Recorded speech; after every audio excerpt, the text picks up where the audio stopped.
আপনারা জানেন যে দীর্ঘ সংগ্রামের পরে এবং আমাদের প্রধানমন্ত্রী তিনি অনেক নির্যাতনের পরে আজকে আমরা একটা রাষ্ট্র পরিচালনার দায়িত্বে এসেছি। এই দায়িত্বে আসার পরে পরে যে ঘোষণাগুলো তিনি দিয়েছেন সেই ঘোষণার মধ্যে কিন্তু আমাদের সংবাদ মাধ্যমের স্বাধীনতাকে নিশ্চিত করার ব্যাপারটা তিনি বারবার করে বলেছেন। এবং আমি ইতিমধ্যে যেটা লক্ষ্য করছি তিনি আপনাদের সকলের সঙ্গে মত বিনিময় করছেন। মত বিনিময় করে যেটা কিছুক্ষণ আগে আমাদের তথ্যমন্ত্রী মহোদয় বললেন যে তিনি গোটা সংবাদ মাধ্যমে যেন একটা সুবাতাস বয় সেই রকম একটা পরিবেশ তৈরি করার চেষ্টা করছেন। দুর্ভাগ্য আছে আমাদের যে বাংলাদেশে আমরা সবসময় কিন্তু সহজেই সবকিছু সোজা পথে পাই না। আজকে আবার বিভিন্নভাবে বিভিন্ন গোষ্ঠী মাথা চাড়া দিয়ে উঠছেন, তারা বিভিন্নভাবে সমস্যা তৈরি করছেন, অনেকের আইন শৃঙ্খলা পরিস্থিতি নষ্ট করছেন। স্বাভাবিকভাবে যে সমস্ত যে কথা কিছুক্ষণ আগে বলা হলো যে আপনার সোশ্যাল মিডিয়াতে যে সমস্ত আপনার প্রচারণা হচ্ছে, যে সমস্ত অপপ্রচার হচ্ছে, এই সব কিছু মিলিয়ে কিন্তু সমাজকে আবার ভিন্ন পথে পরিচিত করবার একটা উদ্যোগ আছে, একটা কনসাস এফোর্ট আছে। সেই এফোর্টটাকে যেন আমরা সবাই মিলেই এটাকে প্রতিরোধ করতে পারি, প্রতিহত করতে পারি এবং সঠিকভাবে এগিয়ে যেতে পারি, সেই চেষ্টাটা আমাদের সর্বদা করা দরকার। আমি এর আগেও বলেছি যে আমি ব্যক্তিগতভাবে কিন্তু একজন একেবারে একটা লিবারেল ডেমোক্র্যাট। আমি হচ্ছে উদারপন্থী গণতান্ত্রিক দল। আমি এখানে আপনার কোনো ধর্ম, বর্ণ বা অন্য কোনো কিছুর ভিত্তিতে এখানে বিভাজনের পক্ষে নই।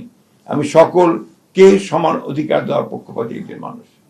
এই জন্যই আমি সবসময় বলে থাকি যে বিএনপিকে আপনারা যদি কেউ মনে করেন যে বিএনপি একটা বিপ্লবী দল, সেই বিপ্লবী দল কিন্তু বিএনপি নয়।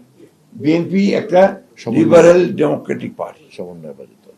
এটাকে আপনার সবসময় মনে রাখতে হবে আমাদেরকে। এই জন্যই আমরা মনে করি যে বিএনপি হচ্ছে সবচেয়ে নিরাপদ একটা রাজনৈতিক দল, যে দলের মধ্যে সাংবাদিক বলুন অন্যান্য পেশাজীবীরা আছেন তারা কিন্তু সবসময় নিরাপদ থাকতে পারেন। কারণ বিএনপি অন্যের মত সহ্য করবার একটি রাজনৈতিক দল এবং সেইটাই আমরা বরাবর করে এসেছি। আমি নিশ্চয়ই আমার সঙ্গে আপনারা সবাই একমত হবেন, বিএনপি যখনই সরকারে এসছে সাংবাদিক দলন বা নির্যাতন কিন্তু সবচেয়ে কম হয়েছে। আপনি এটা খুব বেশি খুঁজে পাবেন না এবং কারণ বিএনপি এতে বিশ্বাস করে। আমি সেই কারণে আজকে বলি যে 16ই জুন আমাদের মনে রাখতে হচ্ছে যে আওয়ামী লীগের সেই দুঃশাসন যে আপনার 72 সাল থেকে 75 সাল পর্যন্ত, এটার উপরে বোধ হয় আমাদের প্রফেসর সাইদুর রহমান সাহেবের একটা বই আছে, আওয়ামী দুঃশাসন 3 বছর না 5 বছর। কিন্তু এখন এই যে 15 বছর আওয়ামী যে ভয়াবহ দুঃশাসন গুলো গেল, এর মধ্যে বহু এলাকা বেরিয়েছে, আমাদের মারুফ কামাল থেকে শুরু করে অনেকে এলাকা বেরিয়েছেন। কিন্তু ঠিক এইভাবে একেবারে 15 বছরের দুঃশাসনের উপরে, তাদের ফ্যাসিজমের উপরে সেরকম কোনো আপনার কম্পাইল বই আমি কিন্তু এখন পর্যন্ত দেখিনি। এটা বোধহয় প্রয়োজন আছে। আমি অনুরোধ করবো আপনাদেরকে, যারা আপনারা লেখালেখি করেন তারা এইদিকে একটু যোগ দেন। আমি তথ্যমন্ত্রীকে অনুরোধ করবো যে বিষয়টার উপরে একটু আপনার নজর দেওয়া উচিত, যাতে করে সত্যিকার ইতিহাসটাকে আমরা তুলে ধরতে পারি। যাই হোক, আমি বক্তব্য দীর্ঘ করবো না। আপনারা সবসময় আমাকে দেখেছেন আপনাদের মাঝে যে কোনো সময়, সেই জন্য আমি কৃতজ্ঞ আপনাদের কাছে।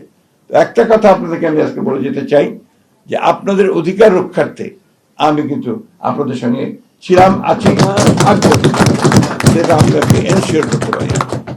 আমি বক্তব্য বাড়াবো না।